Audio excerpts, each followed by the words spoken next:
தேவனுடைய கிருபையும் தயவும் உங்கள் யாவரோடும் கூட இருந்து வழி நடத்துவதாக. இப்பொழுது நாம் தேவனுடைய வார்த்தைக்குள்ளாய் நாம் கடந்து செல்லுகிறோம். தேவ செய்திக்கு ஆதாரமாக வேதத்திலிருந்து ஒரு வசனத்தை நாம் வாசிப்போம். எசேக்கியேலின் புஸ்தகம் 38வது அதிகாரம் 7வது வசனம்.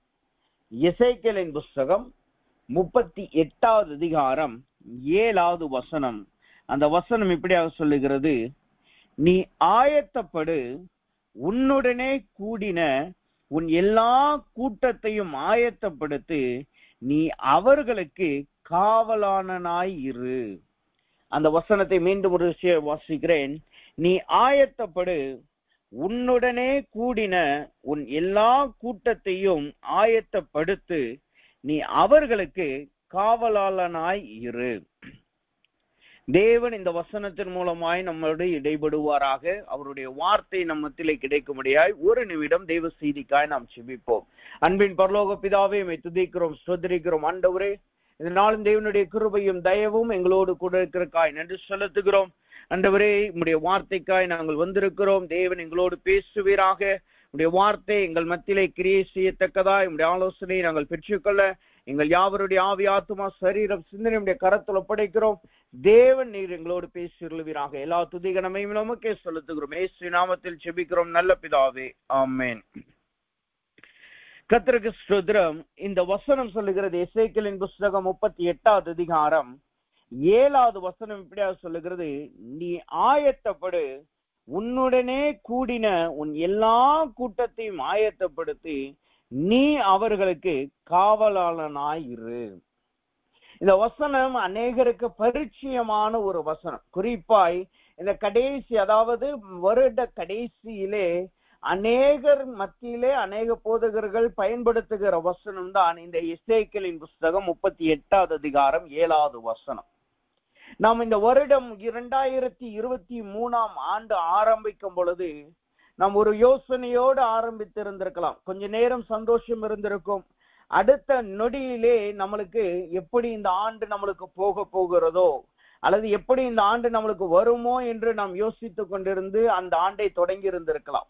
அல்லது இந்த ஆண்டை எப்படி நான் கடந்து போக போறேனோ என்கிற சிலர் அநேக சந்தேகத்தோடு நாம் அதை தொடங்கி இருந்திருக்கலாம். ஆனால் 11 மாதம் தேவன் நம்மளை நடத்தினது மாத்திரமல்ல, இந்த 12வது மாதத்தின் கடைசி பகுதியிலும் இந்த ஆண்டின் கடைசி பகுதியிலும் நம்மளை தேவன் கொண்டு வந்திருக்கிறார். அவருடைய கிருபையினாலே நம்மளை ஒவ்வொரு நாளும் நம்மளை நடத்தி கொண்டு வந்திருக்கிறார். இந்த நாட்களிலே நாம் அவருடைய கிருபையை அல்லது நாம் கடந்து வந்த பாதையை நாம் நினைவு கூற வேண்டியது அவசியமாய் காணப்படுகிறது. ஏனென்றால் நாம் கடந்து வந்த பாதைகள் கடினமாய் இருக்கலாம். அநேக நேரங்களில் அதை மேடுகளாயும் பள்ளங்களாயும் காணப்பட்டு இருக்கலாம். அவைகளை நீங்கள் சாதாரணமாய் யோசித்து பார்க்கும் பொழுது இவ்வளவு கஷ்டப்பட்டோமோ, இவ்வளவு கடந்து வந்தோமோ என்று யோசித்து இருக்கலாம். அந்த யோசனை தான் வரும். ஆனால் கடந்து அதை அப்படியே பின்னாடி திரும்பி தேவன் உங்களை எப்படி நடத்தினார் என்பதை நீங்க யோசித்து அதை நீங்க கவனமாய் நீங்கள் ஜெபத்தோடு அதை கவனித்து பார்த்தீங்கன்னா, தேவன் உங்களை எப்படியெல்லாம் ஆச்சரியமான வழிகளிலே உங்களை நடத்தினார் என்பதை, எப்படி அவர் நம்மளை போஷித்தார் என்பதை அது நம்மளுக்கு ஒரு ஆச்சரியமாய் காணப்படும். அது அப்படிப்பட்ட காரியங்களிலே நாம் இந்த கடைசி நாட்களே நாம் காணப்பட்டு தேவனுடைய நாமத்தை உயர்த்துகிறவர்களாய் நாம் காணப்படுவோமாக. அப்ப இங்க வசனம் சொல்லுகிறது, நீ ஆயத்தப்படு, உன்னோடு கூட இருக்கிற எல்லா கூட்டத்தையும் ஆயத்தப்படுத்து நீ அவர்களுக்கு காவலாளனாய் இரு. அப்ப இந்த வருடத்தின் கடைசியிலே வந்திருந்து இன்னும் சில நாட்களிலே நாம் புதிய வருடத்திற்குள்ளாய் நாம் சொல்ல போகிறோம். அப்ப புதிய வருடத்துக்குள்ளாய் சொல்லுகிற நாம் இந்த பழைய வாழ்க்கையோடு பழைய காரியத்தோடையே நாம் செல்லக்கூடாது. அது உலகத்தின்படியும் அது ஏற்கப்படாது, வேதத்தின்படியும் அது ஏற்றுக்கொள்ளப்படாது. உலகத்தின்படி பாத்தீங்கன்னா புதிய வருடத்திற்குள் செல்லுகிறவர்கள் ஏதாவது ஒரு ரெவல்யூஷன், அதாவது ஒரு கொள்கை எடுப்பார்கள். நான் இந்த புதிய வருடத்துல இந்தந்த காரியத்தை செய்ய போறேன், என் பழைய வாழ்க்கையில செய்த காரியத்தை நான் செய்ய மாட்டேன். குறிப்பாக இந்த வாலிபர்கள் மத்தியிலே பாத்தீங்கன்னா, நான் நல்ல ஜிம்முக்கு போக போறேன், அல்லது நல்லா படிக்க போகிறேன், அல்லது நல்லா நான் அதிகாலையில எந்திக்க போகிறேன் என்று சொல்லி அவர்கள் ஒரு குறிப்பை எடுத்து அல்லது ஒரு பொருத்தினை ஏறெடுப்பார்கள். அப்படியே அது உலகத்தின் ரீதியாய் நாம் பார்க்கிறோம். அதே போல வேதமும் நம்மளுக்கு கற்றுக் கொடுக்கிறது, ஒரு புதிய காரியத்தை நாம் அனுபவிக்கும் போது அல்லது புதிய காரியத்திற்குள்ளாய் நாம் நுழையும் பொழுது, அவைகளுக்குள் நுழையும் பொழுது நாம் பழைய வாழ்க்கையிலிருந்து அவைகள் எல்லாவற்றையும் நாம் எடுத்து செல்லுகிறவர்களாய் நாம் காணப்படக்கூடாது. புதிய காரியங்களுக்குள்ளாய் நுழையும் பொழுது ஒரு ஆயத்தத்தோடு நாம் போக வேண்டும் என்பதை வேதம் நம்மளுக்கு கற்றுக் கொடுக்கிறது. நீங்க வேதத்திலே பார்த்தீர்கள் என்றால், இஸ்ரவேல் ஜனங்கள் அவர்கள் போராடி 40 வருட ஆண்டு காலம் அந்த வனாந்தரத்திலே நடந்து வருகிறார்கள். அந்த பாதையெல்லாம் கடந்து கடைசியா அவர்கள் வாக்குத்தத்தம் பண்ணப்பட்ட கானான் தேசத்துக்குள் வரப்போகிறார்கள். அந்த நுழையிறதுக்கு கொஞ்ச நாட்களுக்கு முன்பாக, இன்னும் நுழைய போகிறதுக்கு முன்பாக நிலங்களை அங்கே அவர்கள் யுத்தம் செய்து பெற்றுக்கொள்வதற்கு முன்பாக தேவன் அவர்களை குறித்து சொன்ன வார்த்தை என்னவென்றால், நீங்கள் இந்த தேசத்திற்கு போன பின்பு அப்படின்னு சொல்லி, நீங்கள் இந்த தேசத்திற்கு போன பின்பு என்ன செய்யணும் என்று சொல்லி அவர்களுக்கு சில காரியங்களை அவர் கற்றுக் கொடுக்கிறார். அதுல குறிப்பாய் அடைக்கல பட்டணம் என்கிற ஒரு பட்டணத்தை அவர்கள் உருவாக்க வேண்டும். அக்கறைக்கும் யோர்தானுக்கு அக்கறைக்கும் யோர்தானுக்கு இக்கரையிலையும் மூன்று அடைக்கல பட்டணங்கள் அவர்கள் உருவாக்க வேண்டும் என்பதையும், அதனால் தேவனுடைய கோபாக்கினையிலிருந்தும் 2வது பாவத்தின, அதாவது இரத்த பலியிலிருந்தும் அவர்கள் தப்பித்துக்கொள்ள அது ஏதுவாய் இருக்கும் என்று சொல்லி அவர் ஒரு புதிய காரியத்தை கற்றுக் கொடுக்கிறார். அதற்கு அவர்களை மனதின் ரீதியாகவும் சரி, அவர்களை சரீர ரீதியாகவும் சரி, அவர்களுடைய கட்டளைகள், அவர்களுக்கு கொடுக்கப்பட்ட அந்த லாவின் படியையும் தேவன் அவர்களை ஆயத்தப்படுத்துகிறதை நாம் பார்க்க முடியும். அப்ப புதிய வருடத்திற்குள்ளாக புதிய காரியத்தை செய்கிற நாம் எல்லாவற்றிலும் ஒரு ஆயத்தத்தோடு காணப்பட வேண்டியது அவசியமா இருக்கிறது. அதன்படியாக தான் தேவன் இந்த வார்த்தையை கொடுத்திருக்கிறார். அந்த வசனம் சொல்லுகிறது, நாம் ஆயத்தப்பட்டு காணப்பட வேண்டும் என்று வசனம் சொல்லுகிறது. அந்த வசனத்திலே 2 விதமான ஆயத்தமும் 3வது ஒரு காரியத்தையும் அந்த வசனம் சொல்லுகிறதை நாம் பார்க்கலாம். 3 காரியங்கள் அந்த வசனத்திலே போடப்பட்டுள்ளது. ஒண்ணு என்ன, அந்த 3 காரியங்கள் என்னென்ன காரியங்கள் அந்த வசனம் சொல்லுது? முதலாவது நீ ஆயத்தப்படும், முதலாவது நாம் ஆயத்தப்பட வேண்டும். 2வது நம்மோடு இருக்கிற எல்லா கூட்டத்தையும் ஆயத்தப்படுத்த வேண்டும். 3வதாக அந்த வசனம் சொல்லுகிறது, அவர்களுக்கு காவலாளனாய் நாம் காணப்பட வேண்டும். 3 காரியங்கள். முதலாவது நாம் ஆயத்தப்பட வேண்டும். புதிய வருடத்திற்குள் சொல்லுகிற நாம் ஒரு முதலாவது நம்மளுக்குள்ளான ஒரு ஆயத்தம் காணப்பட வேண்டும். ஒரு தேவனுக்குள்ளாய் நாம் ஆயத்தப்பட்டு காணப்பட வேண்டும் என்று தேவன் எதிர்பார்க்கிறார். 2வது நாம் ஆயத்தப்பட்டு நாம் மாத்திரம் புதிய வருடத்திற்குள்ளாய் சொல்லுகிறது அல்ல, நம்மோடு இருக்கிற நம்முடைய குடும்பத்தார், நம்மோடு இருக்கிற நம்மளை சுற்றி இருக்கிறவர்கள், நம்மோடு வேலை செய்கிறவர்கள் அல்லது நம்மளோடு இருக்கிற எல்லா கூட்டத்தாரையும் நாம் ஆயத்தப்படுத்த வேண்டும். 3வது தான் மிக முக்கியமான காரியம் சொல்லுது, அவர்களுக்கு எல்லாருக்கும் நாம் காவலாளனாய் காணப்பட வேண்டும். இந்த 3 காரியத்தை தான் இன்றைக்கு தேவ சமூகத்திலே நாம் தியானிக்க போகிறோம்.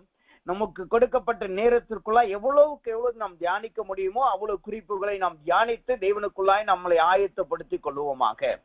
அப்ப முதலாவது இந்த வசனம் என்ன சொல்லுகிறது? நீ ஆயத்தப்படு. அப்ப தேவ சமூகத்திலே வந்திருக்கிற நாம் இந்த புதிய ஆண்டுக்குள்ளாய் செல்லுவதற்கு முன்பாக நாம் ஆயத்தப்பட வேண்டியது அவசியமாய் காணப்படுகிறது. அப்ப எப்படிப்பட்ட ஆயத்தம் நம்முடைய வாழ்க்கையிலே காணப்பட வேண்டுமாம், அல்லது நாம் எப்படிப்பட்ட ஆயத்தத்திற்குள்ளாய் நாம் கடந்து செல்ல வேண்டுமாம்? வேதத்திலே பார்த்தோம் என்றால் அநேக ஆயத்தங்களை கொடுத்திருக்கிறதை நாம் பார்க்கலாம். அது தனிப்பட்ட ஜீவியத்திற்கான ஆயத்தங்கள் இருக்கிறது, ஆவிக்குரிய ரீதியான ஆயத்தங்கள் இருக்கிறது, தேவனுக்கென்று ஏற்றபடி ஆயத்தத்தை நாம் வேதத்திலே பார்க்கலாம். ஆனா இன்றைக்கு ஒரு காரியத்தை மாற்றும் நாம் தியானிக்க போகிறோம். நாம் எப்படிப்பட்ட ஆயத்தத்திற்குள்ளாய் நாம் காணப்பட வேண்டுமாம்? யாத்ராகமத்தின் புஸ்தகம் 34வது அதிகாரம் 2வது வசனம் இப்படியா சொல்லுகிறது. யாத்ராகமத்தின் புஸ்தகம் 34வது அதிகாரம் 2வது வசனம் இப்படியா சொல்லுகிறது, விடியற் காலத்தில் நீ ஆயத்தமாகி சீனாய் மலையில் ஏறி அங்கே மலையின் உச்சியில் காலமே என் சமூகத்தில் வந்து நில். இந்த வசனத்தின் முதல் பகுதி சொல்லுகிறது, நீ விடியற் காலத்தில் நீ ஆயத்தமாகி. நம்மளுடைய வாழ்க்கையில் காணப்பட வேண்டிய ஆயத்தம் இந்த நாட்களில் என்ன ஆயத்தம் காணப்பட வேண்டுமாம்? விடியற் காலத்திலே ஏற்படுத்தப்படுகிற ஆயத்தம் நம்முடைய வாழ்க்கையில் காணப்பட வேண்டியது அவசியமா இருக்கிறது. தேவ சமூகத்திலே வந்திருக்கிற நாம் இன்னும் 4 நாட்களில் புதிய ஆண்டுக்குள்ளாய் பிரவேசிக்க போகிற நாம் நமக்குள்ளாய் விடியற் காலத்தின் ஆயத்தம் அவசியமா இருக்கிறது. இந்த அதிகாலை வேளையிலே விடியற் காலையிலே நாம் தேவ சமூகத்திலே வந்திருக்கிற நம்மளை நோக்கி கர்த்தர் சொல்லுகிறார், நம்முடைய ஜீவியத்திலே விடியற் காலத்தின் ஆயத்தம் அவசியமாயிருக்கிறது. அப்ப விடியற் காலம் என்பது வேதம் என்ன சொல்லுகிறது? விடியற் காலத்தை குறித்து வசனம் என்ன சொல்லுகிறது?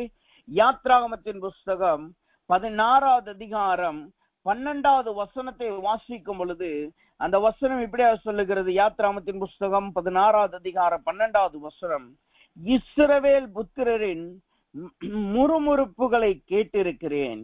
நீ அவர்களோடே பேசி நீங்கள் சாயங்காலத்தில் இறைச்சியை புசித்து விடியற் காலத்தில் அப்பத்தால் திருப்தியாகி. விடியற் காலம் என்றால் என்ன அர்த்தம்? அப்பத்தால் திருப்தியாகி. அப்ப நம்முடைய வாழ்க்கையில இந்த நாட்களில் காணப்பட வேண்டிய ஆயத்தம் என்ன? ஆயத்தத்தை தேவன் எதிர்பார்க்கிறார். அப்பத்தினால் திருப்தியாகிற ஆயத்தத்தை தேவன் எதிர்பார்க்கிறார். அந்த வசனம் தொடக்கம் சொல்லுது பாருங்க, அந்த இஸ்ரவேல் புத்திரரின் முறுமுறுப்புகளை கேட்டிருக்கிறேன். கடந்த நாட்களில் நாம் தேவ சமூகத்திலே தேவனை நோக்கி முறுமுறுத்தோம் அல்லவா? கடந்த நாட்களில் நம்முடைய வாழ்க்கையிலே அப்பத்திற்காகவும் தண்ணீருக்காகவும் ஆசீர்வாதத்திற்காகவும் நாம் முறுமுறுத்தோம் அல்லவா? அதை பார்த்து கர்த்தர் சொல்லுகிறார், நீங்கள் புதிய வருடத்திற்குள்ளாய் செல்வதற்கு முன்பாக நீங்கள் முதலாவது அப்பத்தினால் நீங்கள் திருப்தியாகி கொள்ளுங்கள். நான் கொடுக்கிற அப்பத்தினால் முதலாவது திருப்தியாகி கொள்ளுங்கள். வசனம் சொல்லுது பாருங்க, உங்கள் முறுமுறுப்புகளை கேட்டிருக்கிறேன். நீ அவர்களோடு பேசி நீங்கள் சாயங்காலத்தில் இறைச்சியை புசித்து விடியற் காலத்தில் அப்பத்தால் திருப்தியாகி நான் உங்கள் தேவனாகிய கர்த்தர் என்பதை அறிந்து கொள்ளுவீர்கள் என்று சொல் என்றார். அப்ப தேவ சமூகத்திலே வந்திருக்கிற நாம் இந்த புதிய ஆண்டிற்குள்ளாய் செல்லுவதற்கு முன்பாக நாம் எதிலே ஆயத்தப்பட வேண்டும்? அப்பத்தினால் நாம் திருப்தியாகிறதிலே ஆயத்தப்பட வேண்டும். எதற்காக அப்பத்தினால் திருப்தியாகிற ஆயத்தம் நம்மளுக்கு தேவையாம்? கர்த்தர் யார் என்பதை அறிந்து கொள்ளுவதற்காக. அப்ப புதிய ஆண்டிற்குள்ளாய் செல்லுகிற நாம் ஒரு நிச்சயத்தோடு நாம் செல்லுகிறவர்களாய் காணப்பட வேண்டும். நமக்குள்ளாய் கர்த்தர் யார் என்கிற அறிவு நம்மளுக்குள்ளாய் காணப்பட வேண்டும். கடந்த ஓராண்டு காலமாய் நாம் தேவன சமூகத்திலே காணப்படுகிறோம். அநேக பாடுகள் வந்திருக்கிறது, அநேக கஷ்டங்கள் வந்திருக்கிறது, இல்லாமை வந்திருக்கிறது, குறைவு வந்திருக்கிறது. அது மாத்திரம் அல்ல, தேவன் நம்மளை எல்லா போராட்டத்திலும் பாதுகாத்திருக்கிறார். சத்ருவின் கைகளுக்கு நம்மளை விலக்கி நீங்களாக்கி காத்து கொண்டிருக்கிறார். நாம் அழுத சமயத்திலே தேவன் நம்மளுடைய கண்ணீரை அவர் துடைத்திருந்திருக்கிறார். நமக்கு ஒரு போராட்டம் வந்த பொழுது அவர் நம்மளை பலப்படுத்தி இருந்திருக்கிறார். இவைகள் எல்லாமே கர்த்தர் யார் என்பதை நம்மளுடைய வாழ்க்கையிலே காண்பிக்கிறதா இருக்கிறது.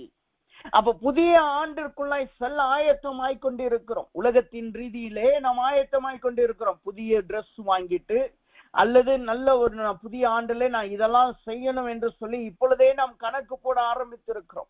ஆனா ஆவிக்குரிய ரீதியாய் நம்மளுக்குள்ளான ஆயத்தம் நமக்கு இருக்கிறதா?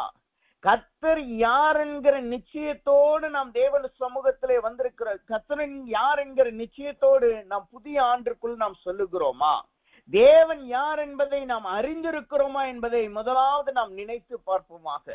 நம்மளை நாமே ஆராய்ந்து பார்ப்போமாக. கர்த்தர் யார் என்பதை நாம் அறிந்திருக்கிறோம். தேவ சமூகத்திலே வந்திருக்கிற நாம் அது மிகவும் அவசியமாய் நம்மளுக்கு காணப்படுகிறது. அவரை அறிகிற அறிவு நம்மளுக்கு மிகவும் முக்கியமாய் காணப்படுகிறது. அது எப்படி வரும்? தேவனை அறிகிற அறிவு அல்லது கர்த்தர் யார் என்பதை அறிகிறது அவரிடத்தில் நாம் பெற்றுக்கொண்ட அனுபவத்தினால் வருகிறது. அவரை ருசி பார்க்கிறதுனால், அவரோடு நாம் ஐக்கியம் வைத்திருக்கும் பொழுது, அவரோடு இணைக்கப்பட்டு இருக்கும் பொழுது அவரை அனுபவிக்கிற அனுபவம் தான் நம்மளுக்கு கர்த்தர் யார் என்பதை நம்மளுக்கு சுட்டி காட்டுகிறதாய் காணப்படுகிறது. ஏற்கனவே இந்த சாட்சியை நான் பகிர்ந்திருக்கிறேன் என்று நான் நினைக்கிறேன். என்னுடைய வாழ்க்கையிலே கடந்த இந்தியாவுக்கு வருவதற்கு முன்பாக தேவன் செய்த கர்த்தர் யார் என்பதை அறிந்து கொள்ள தேவன் எனக்கு கிருபை பாராட்டினார். நாங்க இங்கிருந்து போய் 3 ஆண்டுகள் ஆகிறது. அங்க ஈக்குவடார் தேசத்துல 3 ஆண்டுகள் இருந்தோம். அநேக வித்தியாசமான பாதையிலே தேவன் நடத்தினார். அநேக நேரம் தேவன் எங்களுக்கு கடினமான பாதையில அனுப்பி அதை அனுபவித்து எங்களை அதிலே ஷார்பன் பண்ணுகிறதும் அதன்படி எங்களை மோல்டு செய்து ஊழியம் என்றால் என்ன என்கிறதை எங்களுக்கு கற்றுக் கொடுத்தார். விசுவாசம் என்றால் என்ன என்று எங்களுக்கு கற்றுக் கொடுத்தார். நாங்க தொடக்கத்துல எல்லாம் ஒரு போராட்டம், ஒரு சின்ன தேவை வரும் பொழுதெல்லாம் முதலாவது எங்களிடத்துல இருந்து வெளியில வர்றது என்னவென்றால் கண்ணீராய் தான் காணப்படும். அது வார்த்தைகள் வராது, எதை வைத்து ஜெபிக்கணும் என்று எங்களுக்கு தெரியாது. எங்களுக்கு அது முறுமுறுத்தரக்கூடாது, தேவனுக்கு விரோதமாய் பேசிடக்கூடாது என்பதுல நாங்க ரொம்பவும் கவனமா இருப்போம். ஆனா அதை தவிர எங்களுடைய கண்கள்ல இருந்து கண்ணீர் தான் அடிக்கடி வரும். ஆனா கொஞ்ச நாட்கள் போக போக தேவன் வசனங்களை வைத்து எப்படி ஜெபிக்க வேண்டும் என்று கற்றுக் கொடுத்தார். சரி, ஜெபிக்க ஆரம்பித்த உடனே ஜெபித்தோடனே தேவன் கொடுத்துருவார் என்கிற அந்த ஒரு, அதாவது நம்ம ஜெபித்தாலே எல்லாவற்றையும் தேவன் கொடுத்துருவார் என்கிற ஒரு சாதாரண ஒரு எண்ணத்தை, ஒரு தவறான எண்ணத்தை தேவன் எங்களுக்கு மாற்றினார். நாம் ஜெபிக்கும் பொழுது தேவன் புதிய தரிசனங்களை கொடுப்பார், புதிய காரியங்களை கற்றுக் கொடுப்பார் என்கிறதை நாங்கள் கற்றுக்கொள்ள தேவன் கிருபை பாராட்டினார். அப்படியே நாட்கள் செல்ல ஆரம்பித்தது. நாங்க இந்திய தேசத்திற்கு வரணும். இந்திய தேசத்துக்கு வரணும்னா வரும்போது வெறுங்கையாய் வரக்கூடாது. தேவன் எங்களை அழைத்து கொண்டு போனது வேற தேசம். அப்ப இங்கு வரும் பொழுது நாம் வெறுங்கையாய் வந்தால் அது ஆசீர்வாதமா இருக்காது என்கிற ஒரு வைராக்கியம் எனக்குள்ள இருந்து, அதனால் நாங்கள் வைத்து ஜெபிக்க ஆரம்பித்தோம். ஜெபிக்க ஆரம்பித்த பொழுது சில நாட்கள், கொஞ்ச நாட்கள் அப்படியே போக ஆரம்பித்தது. ஒரு வாரம் நன்றாய் ஜெபிக்க ஆரம்பித்தோம். அதிகாலையில எழுந்து ஜெபிக்க ஆரம்பித்தோம். எங்களுக்குள்ளாக என்ன விசுவாசம், நாம் ஜெபிக்கும் பொழுது தேவன் தம்முடைய சித்தத்தின்படி கொடுப்பார். எங்களுக்கு ஒரு சர்டன் அமௌண்ட் தேவைப்பட்டது பொருட்கள் வாங்குவதற்கு, இந்தியா தேசத்திற்கு வருவதற்கு முன்பாக. அந்த சர்டன் அமௌண்ட் வருவதற்கு நாங்க தேவ சமூகத்துல ஜெபிக்க ஆரம்பித்தோம். ஆனா எங்களுக்குள்ளாக இருந்த விசுவாசம், தேவன் கொஞ்சம் கொஞ்சமாய் அங்குங்க வேறு வேறு வழிகளிலே தேவன் சந்திப்பார், அவர் சித்தத்தின்படி சந்திப்பார் என்கிற ஒரு விசுவாசம், கொஞ்சம் கொஞ்சமாய் சந்திப்பார் என்கிற ஒரு விசுவாசம். ஏன்னா அந்த அமௌண்ட் கொஞ்சம் பெரிய அமௌண்ட் எங்களை பொறுத்தளவு. அப்ப அதை வைத்து ஜெபிக்க ஆரம்பித்தோம். அப்படி ஜெபிக்க ஆரம்பித்து ஒரு வாரம் கடந்தது, 1.5 வாரம் கடந்தது. அந்த திடீர்னு ஒரு நாள் நானும் ஷைனியும் இணைந்து ஜெபிக்க கரங்களை பிடித்து ஜெபிக்க ஆரம்பித்தோம். அப்பொழுது தேவன் ஒரு வார்த்தையை கொடுத்தார், நான் உங்களுக்கு சந்திப்பேன் என்று. அன்றைக்கு இரவு திடீரென்று நாங்க எங்க இருந்து எதிர்பார்க்கலையோ அல்லது அவர்கள் கான்டாக்டே இல்லாத ஒருத்தர் திடீரென்று எங்களுக்கு மெசேஜ் பண்ணினார்கள். மெசேஜ் பண்ணிட்டு கேட்டார்கள், உங்களுக்கு எவ்வளவு தேவையா இருக்கு. நாங்க எங்களுக்கு சரி ரேண்டமாய் ஒரு அமௌண்ட் போட்டு விடுவோம் அப்படின்னு சொல்லி எங்களுக்கு எவ்வளவு தேவையோ அதுல கொஞ்சமாய் குறைத்து நாங்கள் சொன்னோம், இதற்காக ஜெபித்துக் கொள்ளுங்கள் என்று சொல்லி. அவர்கள் உடனே சொன்னார்கள், நாங்க உங்களுக்காக ஜெபித்துக் கொண்டிருந்தோம். எங்க குடும்பத்துல எங்களுடைய அப்பா அவர் அவரிடத்துல தேவன் பேசி உங்களுக்கு ஏதாவது பண்ணணும்னு சொல்லி தேவன் சொன்னாரு, அதனால நாங்க இந்த கம்ப்ளீட் அமௌண்ட்டை நாங்க எடுத்துக்கிறோம், நாங்க உங்களுக்கு அனுப்புறோம்னு சொல்லி வித்தின் 5 to 10 minutesல அப்படியே டிரான்ஸ்பர் பண்ணிட்டாரு. அப்ப அப்படி வரும் பொழுதுதான் எனக்குள்ளாய் தேவன் ஒரு காரியத்தை கற்றுக் கொடுத்தார். அவரை தேவன் இன்னும் அறிந்து கொள்ள தேவன் உதவி செய்தார். தேவ சமூகத்திலே நாம் கேட்கிறது, அவர் எந்த காரியமா இருந்தாலும் சரி, பணமா இருந்தாலும் சரி, பொருளா இருந்தாலும் சரி, அவரால் ஒரு நொடி பொழுதிலே அவைகளை சந்திக்க முடியும், அவர் நினைத்தால் எல்லாவற்றையும் செய்ய முடியும் என்கிற ஒரு விசுவாசத்தை இன்னும் தேவன் அதிகரிக்க தேவன் உதவி செய்தார். எதற்காக இதை சொல்லுகிறேன் என்றால், 3 ஆண்டுகள் தேவன் கற்றுக் கொடுத்தார். ஆனாலும் அந்த கடைசியை அங்கிருந்து நாங்கள் இங்கு வரும் பொழுது கூட ஒரு புதிய காரியத்தை தேவன் கற்றுக் கொடுத்தார். இப்ப எல்லாம் தேவன் ஒரு தேவை அல்லது ஒரு காரியம் சந்திக்கப்பட வேண்டும் என்றால் அந்த ஒரு கலக்கம், அந்த ஒரு பயம், அந்த ஒரு நடுக்கம் கிடையாது. விசுவாசத்தை தேவன் அதிகரித்திருக்கிறார். அப்ப தேவ சமூகத்திலே வந்திருக்கிற நாம், தேவனுடைய பிள்ளைகளா இருக்கிற நாம், நமக்குள்ளாக இந்த வசனம் சொல்லுகிறபடி முறுமுறுப்பு இருக்கக்கூடாது. புதிய வருடத்திற்குள்ளாய் செல்லுகிற நாம், நமக்குள்ளாய் தேவன் யார் என்கிற அறிந்து நாம் செல்லுகிறவர்களாய் நாம் காணப்பட வேண்டும். நாம் கடந்த நாட்களில் முறுமுறுத்திருந்திருக்கலாம், ஆனால் புதிய ஆண்டிலே சென்ற பின்பும் அந்த முறுமுறுப்பு நம்மளுக்கு இருக்கும் என்றால் நாம் ஆயத்தத்தோடு தேவ சமூகத்திலே அல்லது ஆயத்தத்தோடு நாம் புதிய வருடத்திற்குள்ள இன்னும் வரலை என்கிறதை நாம் நன்றாய் புரிந்து கொள்ள வேண்டும். அப்ப புதிய வருடத்திற்குள் செல்லுகிற நாம் இந்த 4 நாட்களிலே தேவ சமூகத்தில் உட்காருங்கள். நேரம் கிடைக்கும் போதெல்லாம் தேவ சமூகத்தில் உட்கார்ந்து தேவன் யார் என்பதை முதலாவது அறிந்து கொள்ளுங்கள். ஏனென்றால் புதிய வருடத்திலே புதிய காரியங்கள் நம்மளுக்காய் காத்திருக்கிறது. அவைகள் நமக்கு எதிர்பாராத காரியத்தை நம்முடைய வாழ்க்கையில கொண்டு வருகிறதாய் காணப்படும். அப்ப எதிர்பாராத காரியத்தை நம்முடைய வாழ்க்கையில வரும் பொழுது தேவன் யார் என்பதை நாம் அறிந்திருந்தால் மாத்திரமே அவரை நாம் முறுமுறுக்காமல் நாம் அவருடைய இந்த வாழ்க்கையும் அந்த நாட்களையும் நாம் கடந்து போக தேவன் கிருபை செய்வார். அப்ப முதலாவது நாம் எதிலே ஆயத்தப்பட வேண்டும்? இங்க வசனம் சொல்லுகிறது அப்பத்தில் திருப்தி ஆகணும். எதற்காக? தேவன் யார் என்பதை. அப்ப தேவன் யார் என்பதை எப்படி நாம் அறிந்து கொள்வது? எதன் மூலமாய்?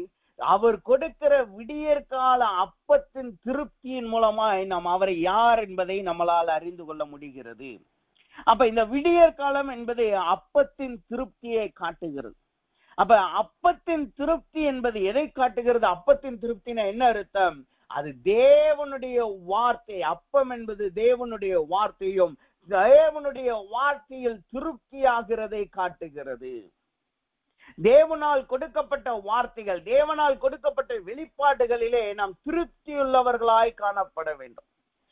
தேவ சமூகத்திலே வந்திருக்கிற நாம், எனக்கு உங்களிடத்துல ஒரு கேள்வி இருக்கு, ஒரு சந்தேகம் இருக்கு, அல்லது ஒரு ஜெப குறிப்பு இருக்கு என்றால் அதை புதிய வருடத்திற்குள் நாம் செல்வதற்கு முன்பாக, ஆண்டவரே எனக்கு இதை விளக்கும், இதை எனக்கு வெளிப்படுத்தும், நீர் யார் இதை அறிந்து கொண்டு நான் புதிய வருடத்தில் செல்ல அப்பத்தில் திருப்தி ஆக எனக்கு உதவி செய்யும் ஆண்டவரே என்று சொல்லி நாம் கேட்போமாக. அப்படி நாம் கேட்டு தேவ வசனத்திலே நாம் திருப்தியாய் நாம் புதிய வருடத்திற்குள் சொல்லுவோமாக.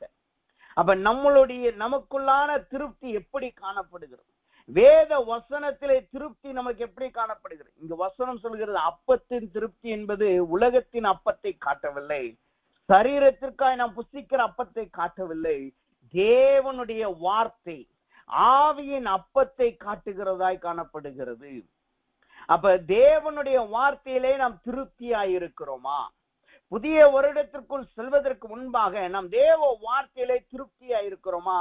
இல்ல திருப்தி இல்லாமல் இன்னும் எனக்கு வார்த்தை கிடைக்கவில்லை என்று நாம் புலம்பிக் கொண்டு இருக்கிறோமா? இங்கு ஏன் தேவ வார்த்தையில நாம் திருப்தி அடைய வேண்டும் என்றால், அல்லது திருப்தியாகிறது என்பது எதை காட்டுகிறது? புதிய வருடத்திற்குள் செல்லுகிற நாம் கலக்கம் இல்லாமல், போராட்டம் இல்லாமல், வியாகுலம் இல்லாமல், எனக்கு இந்த வருடத்தை தேவன் கொடுத்திருக்கிறார், அதை நான் ஜெயமாய் அதில் ஜெயவீரனாய் நான் நடந்து சொல்லுவேன், அதை ஜெயத்தோடு நான் கடந்து சொல்லுவேன் என்கிற ஒரு நிச்சயத்தை காட்டுகிறது.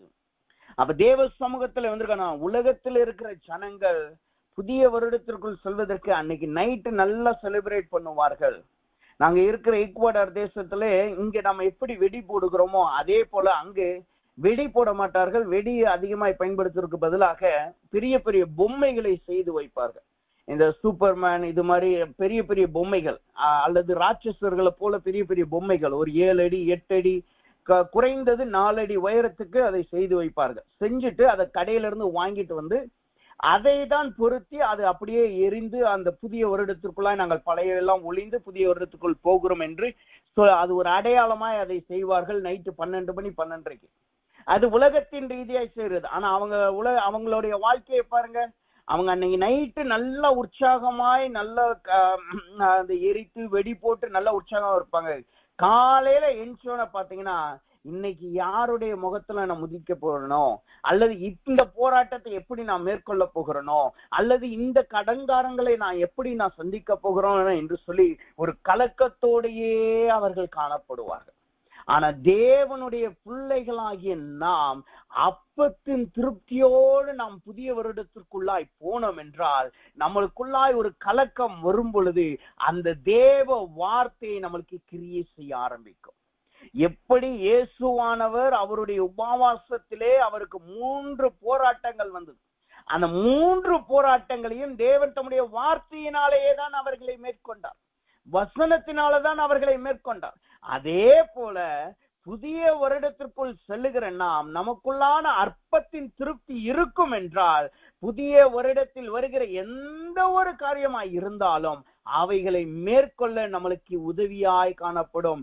அவைகளினால் நாம் தேவனை முறுமுறுக்க மாட்டோம். கர்த்தர் யார் என்பதை அறிந்தது நிமித்தமாய் அதில் வைராக்கியத்தோடும் உறுதியோடும் விசுவாசத்தோடும் நாம் அவைகளை கடந்து போவோம். அப்ப அப்படி கடந்து போவதற்கு அப்பத்திலே திருப்தியாகிற ஆயத்தம் நம்மளுக்கு அவசியமாய் இருக்கிறது. விடியற்காலத்தின் ஆயத்தம் அவசியமாய் காணப்படுகிறது.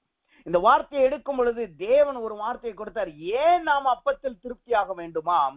வசனம் சொல்லுகிறது, ஆமோஸ் புஸ்தகம் 8வது அதிகாரம் 11வது வசனத்தை வாசிக்கும் பொழுது, ஆமோஸ் புஸ்தகம் 8வது அதிகாரம் 11வது வசனம் இப்படியாக சொல்லுகிறது. அந்த வசனத்தை நான் வாசிக்கிறேன். இதோ நான் தேசத்தின் மேல் பஞ்சத்தை அனுப்பும் நாட்கள் வரும். ஆகார குறைவினால் உண்டாக்கிய பஞ்சம் அல்ல, ஜல குறைவினால் உண்டாகிய தாகமும் அல்ல, கர்த்தருடைய வசனம் கேட்க கிடைக்காத பஞ்சத்தை அனுப்புவேன் என்று கர்த்தராகிய ஆண்டவர் சொல்லுகிறார். இந்த அப்பத்துல ஏன் நாம் திருப்தியாய் ஆயத்தத்தோட போகணும் தெரியுமா? புதிய வருடத்திலே சொல்லும் பொழுது அடுத்த ஆண்டிலே அநேக தேவ வார்த்தைக்கான பஞ்சங்கள் வரப்போகிறது. தேவ வார்த்தைக்குரிய பஞ்சம் தேவனால் அனுப்பப்பட போகிறது. வசனம் சொல்லுகிறது, பிசாசினால் கொண்டு வருகிறது அல்ல. வசனம் தெளிவாய் சொல்லுது பாருங்க, கர்த்தருடைய வசனத்தை கேட்க கூடாத பஞ்சத்தை அனுப்புவேன் என்று கர்த்தராய் ஆண்டவர் சொல்லுகிறார். அப்ப இது நாம் யாவரும் அறிந்திருக்கிறோம். கடைசி காலத்திலே நாம் காணப்படுகிறோம். நீங்க கடந்த 2 ஆண்டுகளாய் நீங்க பாருங்க, தேவனுடைய வார்த்தையிலே குறைவுகளை நாம் பார்க்கலாம். எங்கு பார்த்தாலும் துதி பாடல் என்கிற வார்த்தை தான் இருக்கிறதே ஒழிய தேவனுடைய சத்தியமும் உபதேசமும் குறைந்து போய் காணப்படுகிறது. பாடலும் துதியும் இருக்கிறது நல்லதுதான், ஆராதனை நல்லதுதான். ஆனால் எதிலே நாம் தேவனுக்குள்ளாய் பலப்பட முடியும்?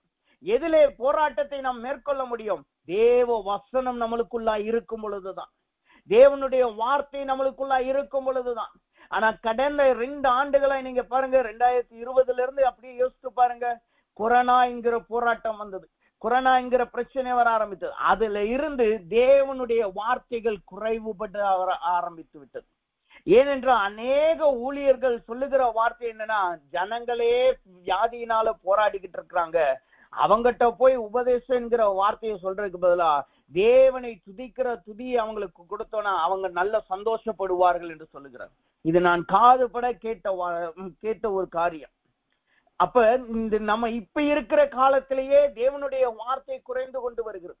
ஆனா தேவன் நம்மளுக்கு அப்பத்திலே திருப்தியாக வேண்டும் என்ற ஒரு வார்த்தையை இந்த நாட்கள் நம்மளுக்கு கொடுக்கிறார் என்றால், அதிலே ஆயத்தப்படுங்கள் என்று சொல்லுகிறார் என்றால் என்ன அர்த்தம்? வருகிற ஆண்டிலே வார்த்தைக்கு பஞ்சம் உண்டாக போகிறது. அநேகர் தேவ வார்த்தையை பேசுவதற்கு தயங்க போகிறார்கள். அநேகர் தேவனுடைய வார்த்தையை பேசுவதற்கு கூச்சப்படுவார்கள். அதை பேசுவதற்கு இப்படியெல்லாம் நம்ம பேசணுமா அப்படிங்கிற ஒரு வார்த்தைக்கு அப்படியே மேனிபுலேட் பண்ணிட்டு போயிடுவார்கள், மேலோட்டமாய் போய் விடுவார்கள். சத்தியம் உபதேசம் என்கிற ஆழமான வார்த்தைகள் அங்கு எங்கேயுமே காணப்படாது. அப்படிப்பட்ட சூழ்நிலையிலே நாம் உறுதியாய் இருக்க வேண்டும் என்றால் இந்த நாட்களில் அப்பத்தில் திருப்தியாக வேண்டியது அவசியமாய் இருக்கிறது. அப்படிப்பட்ட போராட்டங்களே பஞ்சத்திலே நாம் நிலைத்து நிற்க வேண்டும் என்றால் அப்பத்திலே திருப்தியாய் ஆயத்தமாக வேண்டியது அவசியமாய் காணப்படுகிறது. இல்லை என்றால் அந்த சாரிபாத் விதைவை போலதான் நாம் சொல்லுவோம், எங்கிட்ட கொஞ்சம் மாவுதான் இருக்கு, கொஞ்சம் என்னதான் இருக்கு, நாங்க இத ஒரு அப்பத்தை சுட்டு அடைய சுட்டு சாப்பிட்டு நாங்க மறிக்க போகிறோம் என்று நாம் சொல்லுவோம். அப்ப தேவ சமூகத்திலே வந்திருக்கிற நாம், இது கடைசி இந்த வருடத்தின் கடைசியில வந்திருக்கிற நாம் நல்ல சந்தோஷமா இருக்கணும், உண்மைதான்.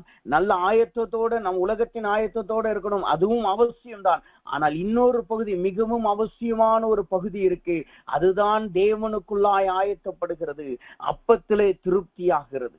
அப்ப தேவ சமூகத்திலே வந்திருக்கிற நாம் நமக்குள்ளாய் அப்பத்திலே திருப்தியாகிற அனுபவத்திலே நாம் காணப்படுகிறோமா? தேவ வார்த்தையிலே நாம் திருப்தி அடைந்திருக்கிறோமா? ஒரு போராட்டம் வந்துச்சு, ஒரு பிரச்சனை வந்துச்சு, ஒரு வியாகுலம் வந்துச்சுன்னா நம்ம வாயிலிருந்து வருகிற வார்த்தை தேவனை முறுமுறுக்கிறதா இருக்கிறதா, அல்லது சத்ருவையும் போராட்டத்தையும் பிரச்சனைகளையும் மேற்கொள்ளுகிற தேவ வார்த்தை நம்முடைய வாயிலிருந்து புறப்படுகிறதா? யோசித்து பார்ப்போம். இந்த ஒரு பிரசங்கர் சொன்னதை நான் கேள்விப்பட்டு இருக்கிறேன். அவர் ஒரு பிரசங்கத்திலே சொன்னார், ஒரு மனிதனுடைய அவனை வெளிப்படுத்துவது அவனுடைய போராட்டம் என்றுதான். அவர் உதாரணமாய் சொன்னது, அந்த ஆப்பிள் பழத்தை அதை ஜூஸ் போட்டோம் அல்லது நசுக்கணும், போராட்டத்துக்குள்ள அதை நசுக்கணும்னா அதுல இருந்து ஆப்பிள் ஜூஸ் தான் வரும். அதே போல ஆரஞ்சு பழத்தை நாம் நசுக்கணும் என்றால் ஆரஞ்சு ஜூஸ் தான் அதுல இருந்து வரும். அப்போ ஒரு மனிதனை நசுக்கும் பொழுது அவன் வாயிலிருந்து, அவன் வாழ்க்கையிலிருந்து எது வெளிப்படுகிறதோ அதிலேதான் அந்த மனிதன் நிறைந்திருக்கிறான் என்பதை அது வெளிப்படுத்துகிறது. அப்ப யோசித்து பாருங்க, நமக்கு இன்னைக்கு ஒரு போராட்டம் வந்துச்சுன்னா நம்முடைய வாயிலிருந்து வர்றது தேவ வார்த்தையா அல்லது தேவனை முறுமுறுக்கிற வார்த்தையா? அப்ப தேவனுக்குள்ளாய் நாம் இன்னும் திருப்தி அடையாத அனுபவம் நமக்கு இருக்கும் என்றால் நாம் தேவ வசனத்தை இந்த நாட்களில் அநேகமாய் வாசிப்போம், வசனத்திலே உறுதிப்படுவோம். தேவ வசனத்திலோ அந்த அப்பத்தின் திருப்தியோடும் விடியற்கால ஆயத்தத்தோடு புதிய ஆண்டுக்குள் நாம் கடந்து சொல்லுவோமாக. அப்ப வசனம் சொல்லுகிறது, எசேக்கியேல் 38:7 சொல்லுகிறது, முதலாவது நாம் ஆயத்தப்பட வேண்டும். எதிலே? அப்பத்திலே திருப்தியாகிற இதுல விடியற்கால ஆயத்தத்தோடு அந்த ஆயத்தம் நம்முடைய வாழ்க்கையில அவசியமாய் காணப்படுகிறது. இரண்டாவதாக அந்த எசேக்கியேலின் புஸ்தகம் 38வது அதிகாரம் 7வது வசனம் என்ன சொல்லுகிறது? முதலாவது அது என்ன சொல்லுகிறது? நாம் ஆயத்தப்பட வேண்டும் என்று சொல்லுகிறது. இரண்டாவதாக அந்த வசனம் என்ன சொல்லுகிறது? அந்த வசனம் இப்படியா சொல்லுகிறது? அந்த வசனத்தை வாசிக்கிறேன். நீ ஆயத்தப்படு, உன்னுடனே கூடின உன் எல்லா கூட்டத்தையும் ஆயத்தப்படுத்து. இங்க வசனம் நம்மளுக்கு கற்றுக் கொடுக்கிறது, நாம் மாத்திரம் ஆயத்தப்பட்டுட்டு சந்தோஷமா இருக்கிறது மாத்திரமல்ல, நம்மளோடு இருக்கிற எல்லா கூட்டத்தையும், வசனம் சொல்லுது பாருங்க, எல்லா கூட்டத்தையும் ஆயத்தப்படுத்து. ஒரு நபரை ஆயத்தப்படுத்து என்று சொல்லவில்லை, உங்களோடு இருக்கிற எல்லா கூட்டத்தையும். உறவினர் என்கிற ஒரு கூட்டம் இருக்கிறது, நண்பர்கள் என்கிற ஒரு கூட்டம் இருக்கிறது, உடன் வேலை செய்கிறவர்கள் என்கிற கூட்டம் இருக்கிறது, குடும்பம் என்கிற ஒரு கூட்டம் இருக்கிறது, சபையார் என்கிற ஒரு கூட்டம் இருக்கிறது, விசுவாச ஜனங்கள் என்கிற ஒரு கூட்டம் இருக்கிறது. இந்த எல்லா கூட்டத்தையும் நாம் ஆயத்தப்படுத்த வேண்டும். புதிய ஆண்டிற்குள் செல்லுகிற நாம் மாத்திரம் அப்பத்தில் திருப்தி அடைந்த ஆயத்தத்தோடு சொல்லக்கூடாது. நம்மளோடு இருக்கிற ஒவ்வொரு ஜனங்களையும் நாம் ஆயத்தப்படுத்த வேண்டுமா?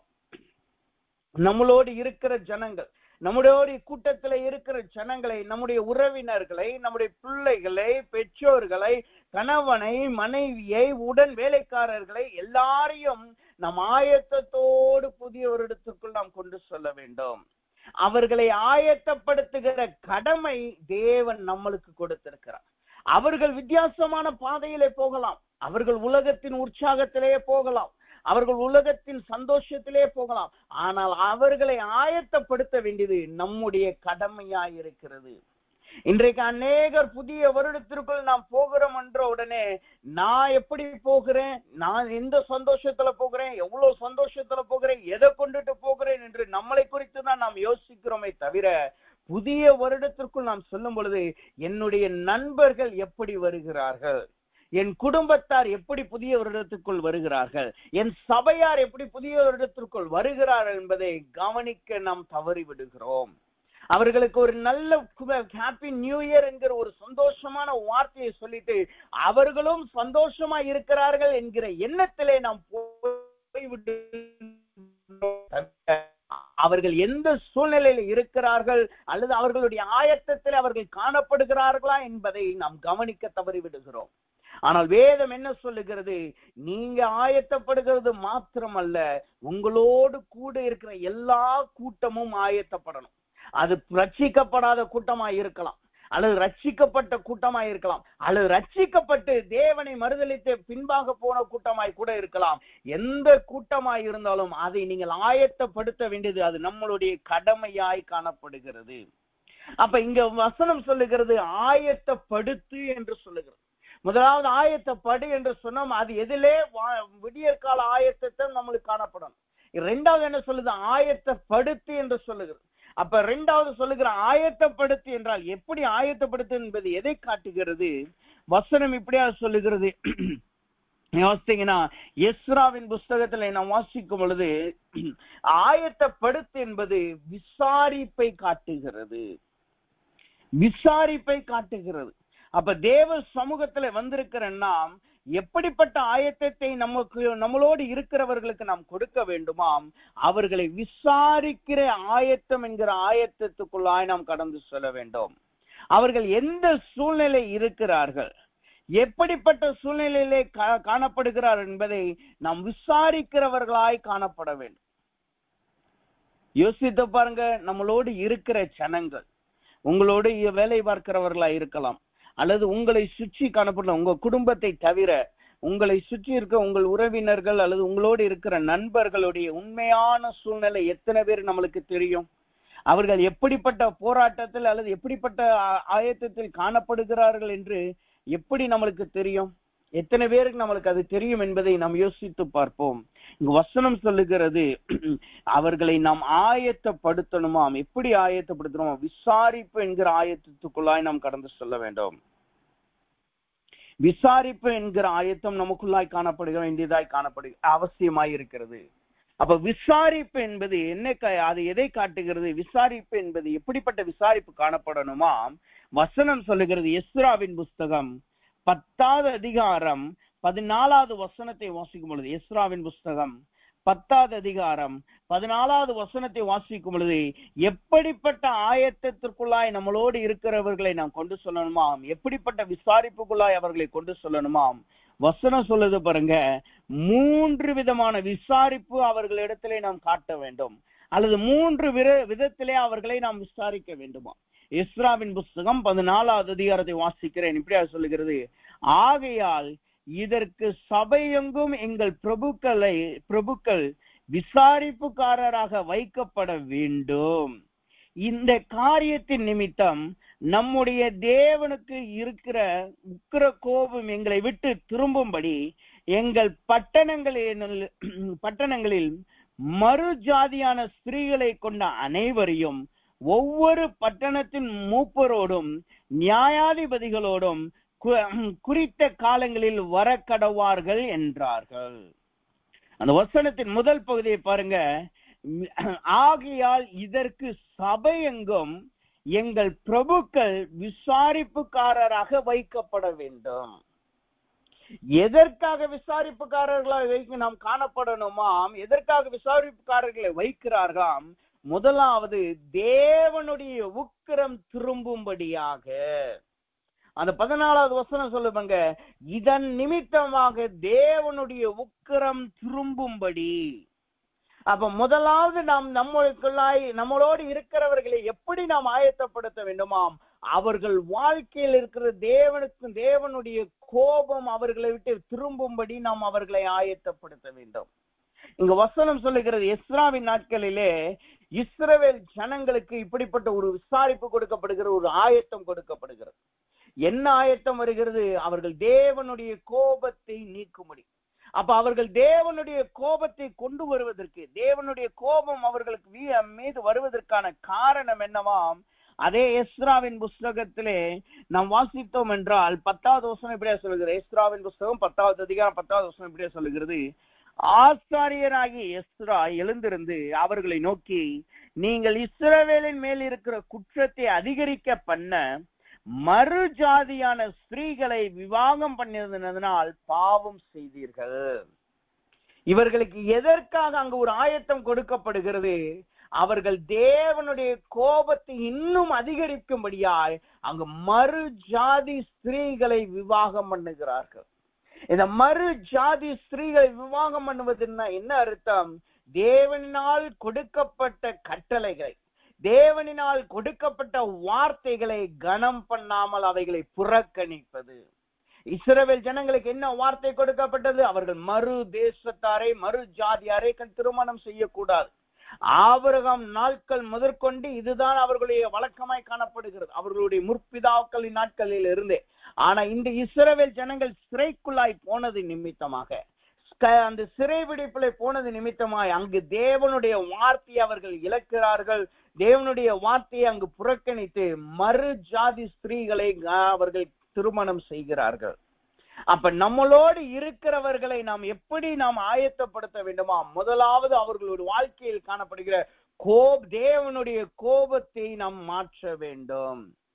தேவனுடைய கோபம் வருவதற்கு ஆதாரமாய் அதற்கு முக்கியத்துவமாய் காணப்பட்ட அவர்களுடைய பாவங்களை நாம் அவர்களை விட்டு நீக்கிறவர்களாய் நாம் காணப்பட வேண்டும். இங்கு எஸ்ரா தைரியமாய் சொல்லுகிறான் பாருங்க, நீங்கள் தேவனுடைய கோபத்தை இன்னும் அதிகரிக்கத்தக்கதாய், உங்களுடைய பாவங்கள் இன்னும் அதிகரிக்கத்தக்கதாய் இந்த பாவத்தை செய்தீர்கள் என்று அங்கு சுட்டி காட்டுகிறதை நாம் பார்க்கலாம். அவர்களை அங்கு எஸ்ரா அவர்களை கீழே போடவில்லை, அவர்களை நீங்க இப்பெல்லாம் பாவம் செஞ்சிட்டீங்க என்று அவர்களை திட்டவில்லை, அவர்களுக்கு ஒரு வழியை காட்டுகிறதை நாம் பார்க்கலாம்.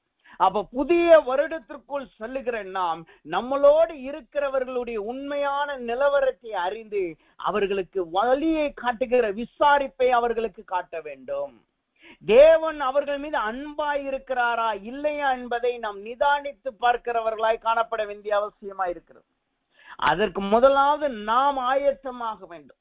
நம்ம இடத்துல ஆயத்தம் இருந்துருச்சுன்னா நீங்க உங்களுடைய நண்பர்களையும் உங்களுடைய ஜனங்களை நீங்க பார்க்கும் பொழுது அவர்களுடைய குற்றங்களை நீங்க பார்க்க மாட்டீங்க.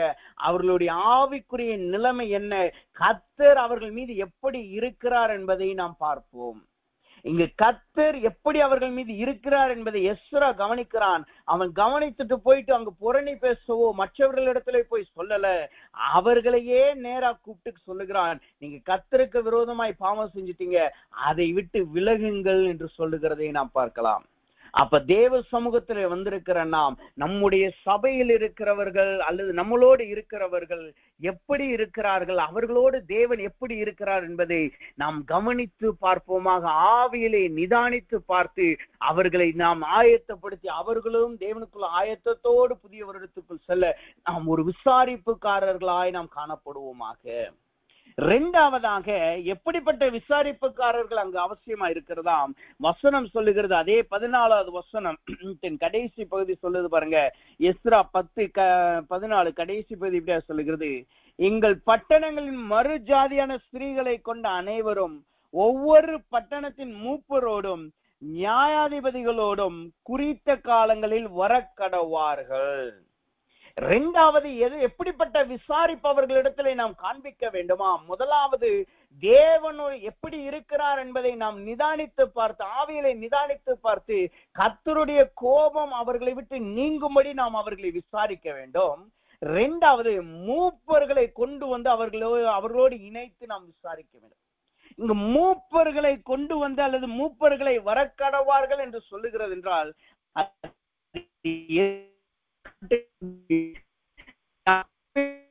5வது அதிகாரம் 14வது வசனத்தை வாசிக்கும் பொழுது அந்த வசனம் சொல்லுகிறது, ஒருவன் வியாதிப்பட்டால் அவன் சபை மூப்பரை அழைத்து எண்ணெய் பூசி ஜெபம் பண்ண கடவான் என்று வசனம் சொல்லுகிறது.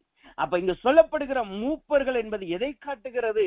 அந்த யாக்கோபு 5:14 சொல்லுது பாருங்க, அந்த வசனம் சொல்லுகிறது, உங்களில் ஒருவன் வியாதிப்பட்டால் அவன் சபையின் மூப்பர்களை வரவழைப்பானாக, அவர்கள் கர்த்தருடைய நாமத்தினால் அவனுக்கு எண்ணெய் பூசி அவனுக்காக ஜெபம் பண்ண கடவார்களாக.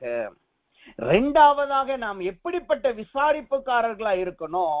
அவர்களுக்காய் எண்ணெய் பூசுகிறவர்களாயும் அவர்களுக்காய் ஜெபிக்கிறவர்களாயும் நாம் காணப்பட வேண்டும். முதலாவது நாம் பார்த்தோம், தேவ கோபாக்கினே அவர்களிடத்துல இருக்கா இல்லையா என்று பார்த்து அதை திருப்புகிறவர்களா இருக்கணும். எப்படி திருப்பணுமா? நம்மளுடைய ஜெபத்தினாலே அவர்களுக்கு நம்முடைய அபிஷேகம் என்ன என்கிற அபிஷேகத்தை கொடுத்து நம்முடைய ஜெபத்தினால் அவர்களை ஆயத்தப்படுத்த வேண்டும். இன்னைக்கு தேவ வார்த்தை வந்துருச்சு, அவங்க குற்றம் உள்ளவர்கள் என்று கண்டுபிடிக்கணுமா வேண்டாமான்னு சொல்லி தேவ வார்த்தை வந்துருச்சுன்னு சொல்லி யாரையாவது நம்ம பக்கத்துல இருக்கவங்களை நீங்க இந்த பாவம் செஞ்சுட்டீங்க இந்த பாவம் செஞ்சுட்டீங்கன்னு சொல்லி அவர்களை குற்ற மனசாட்சி அல்லது குற்றம் சாட்டுகிறவர்களாய் நாம் காணப்படக்கூடாது. அவர்களிடத்துல அந்த குற்றம் இருக்கும் என்றால் நம் ஜெபத்திலே அவர்களை தாங்கி தேவ அன்பை வெளிப்படுத்தி அபிஷேகத்தை அவர்களுக்குள் அபிஷேகத்துக்குள் நடத்தி அவர்கள் மீது இருக்கிற தேவ கோபத்தை நாம் திருப்ப வேண்டும். அவர்களை நாம் கோபப்பட்டு எரிச்சல் பட்டு இப்பெல்லாம் நீ பாவம் செஞ்சுட்டு ஆயத்தப்படு தேவன் உன்னை அடிக்க போகிறார் என்கிற அப்படி சொல்லக்கூடாது. அவர்களுக்காய் நாம் ஜெபம் பண்ண வேண்டும் என்று வசனம் சொல்லுகிறது. அப்ப தேவ சமூகத்திலே வந்திருக்கிறாராம், இப்பொழுது நாம் ஒரு பொருத்தனை பண்ணுவோம் அல்லது ஒரு நிச்சயத்தை ஏறெடுப்போம். என்ன நிச்சயம்? நான் என்னுடைய கூட இருக்கிற என் குடும்பத்தை நான் ஆயத்தப்படுத்துவேன். என்னோடு இருக்கிற என் நண்பர்களை நான் ஆயத்தப்படுத்துவேன், என்னோடு வேலை செய்கிறவர்களை நான் ஆயத்தப்படுத்துவேன், அவர்களை நான் ஆயத்தப்படுத்தி அவர்களும் ஆயத்தத்தோடு புது வருடத்திற்கு செல்ல நான் ஏதுவாய் காணப்படுவேன் என்று சொல்லி தேவ சமூகத்திலே நாம் ஒரு நிச்சயத்தோடு காணப்படுவோமாக. அப்ப தேவ சமூகத்துல வந்திருக்கிற நாம், நமக்கு ஆயத்தம் அவசியமா இருக்கிறது. அதே போல் நம்மளோடு இருக்கிறவர்களுக்கும் நாம் ஆயத்தத்தை கொடுக்க வேண்டியது அவசியமா இருக்கிறது. அப்ப இப்பொழுது நாம் ஜெபிக்க போகிறோம். எதற்காக ஜெபிக்க போகிறோம்? 2 காரியத்துக்காய். முதலாவது, ஆண்டவரே என்னை நீர் ஆயத்தப்படுத்தும் என்று கேளுங்க. முதலாவது, என்னை அப்பத்தினால் திருப்தியாக்குங்க என்று கேளுங்க. வருடத்திலே அப்பத்திலே பஞ்சம் வந்தாலும் நான் உறுதியாய் நிற்க வேண்டும், அந்த பஞ்சத்திலே நான் மடிந்து விடக் கூடாது என்று சொல்லி அந்த அப்பத்தின் திருப்தி எனக்கு கொடுங்க என்று கேட்போமாக. 2வதாக, ஆண்டவரே என்னோடு இருக்கிறவர்களை நான் ஆயத்தம் பண்ணணும், அவர்களுக்காக நான் ஜெபித்து இந்த 4 நாட்கள் இருக்கிறது, 4 நாட்கள்ல நான் அவர்களை ஆயத்தம் பண்ணணும் என்று சொல்லி தேவ சமூகத்திலே நாம் கேட்க போகிறோம். கர்த்தர் நம்மளுக்கு இந்த 2 கிருபையை கொடுப்பாராக. ஒரு புதிய ஆயத்தத்தோடு நம்மளை புது வருடத்திற்குள் அழைத்து சொல்லுவாராக. எல்லோரும் நம் கண்களை மூடுவோமா? எல்லோரும் ஜெபிக்க ஆரம்பிப்போம். நாம் ஜெபிப்போம். அன்பின் பரலோக பிதாவே, துதிக்கிறோம், ஸ்தோத்திரிக்கிறோம். ஆண்டவரே, இதனால் தேவனுடைய கிருபையும் தயவும் எங்களோடு கூடதுக்காய் நன்றி செலுத்துகிறோம். இந்த எசேக்கியேலின் புஸ்தகம் 38வது அதிகாரத்தை கொண்டு தேவன் எங்களோடு இடைப்பட்டீர். நீ ஆயத்தப்படு, உன்னோடு கொடுக்க எல்லா கூட்டத்தையும் ஆயத்தப்படுத்து என்று சொல்லி 2 வார்த்தையை கொண்டு நீர் பேசினீர். அதற்காக நாங்கள் நன்றி செலுத்துகிறோம். கர்த்தாவே, ஆண்டவரே, இந்நாள் முதற்கொண்டு உடைய பிள்ளைகள் வாழ்க்கையிலே ஆண்டவரே வசனத்திலே அப்பத்தின் திருப்தி என்கிற விடியற் காலத்தின் ஆயத்தத்தினால் இவர்களை திருப்தியாக்குவீர்களாக. ஆண்டவரே, இவர்கள் வாயை திறக்கும் பொழுது ஆண்டவரே இவர்கள் வாயிலிருந்து புறப்படுகிற வார்த்தைகள் வசனமாய் காணப்படட்டும், முறுமுறுப்பு அல்ல. ஆண்டவரே, புதிய வருடத்துக்குள் செல்லுகிற பிள்ளைகளை நீர் இப்பொழுதே ஆயத்தப்படுத்தி புதிய வருடத்திலே ஆண்டவரே வசனமாய் பேசி அவைகளை இந்நாள் போராட்டத்தை மேற்கொள்ள ஆண்டவரே ஜெய ஜீவியம் வாழ தேவன் கிருபை செய்வீராக. ஆண்டவரே, விடியற் காலத்தின் ஆசீர்வாதம் இவர்கள் வாழ்க்கையில் வந்து இவர்கள் சீனாய் மலை என்கிற தேவன் ஆண்டவரே அவர்கள் உச்சியிலே வர, உம்முடைய சமூகத்துக்கு வர தேவன் கிருபை செய்வீராக. ஆண்டவரே, அது மாத்திரமல்ல ஆண்டவரே, நீ சொன்ன வார்த்தையின்படி எங்களோடு இருக்கிற எல்லாரையும் நாங்கள் ஆயத்தப்படுத்த தேவன் எங்களுக்கு கிருபை செய்யுங்க. அவர்களுடைய உண்மையான நிலவரத்தை காண எங்கள் கண்களை திறங்க. அவர்களுக்காய் நாங்கள் ஜெபிக்க, அவர்களுக்காய் நாங்கள் எண்ணெய் பூச தேவன் எங்களுக்கு கிருபை செய்வீராக. அப்படி நீ செய்து புதிய வருடத்திற்குள் எங்களை ஆயத்தத்துள்ளாய் எங்களை ஆண்டவரை ஆயத்தப்படுத்தி எங்களை கொண்டு செல்வதற்காய் நன்றி செலுத்துகிறோம். எல்லா துதி கன மகிமை நமக்கே செலுத்துகிறோம். இயேசுவின் நாமத்தில் ஜெபிக்கிறோம் நல்ல பிதாவே. ஆமென், ஆமென்.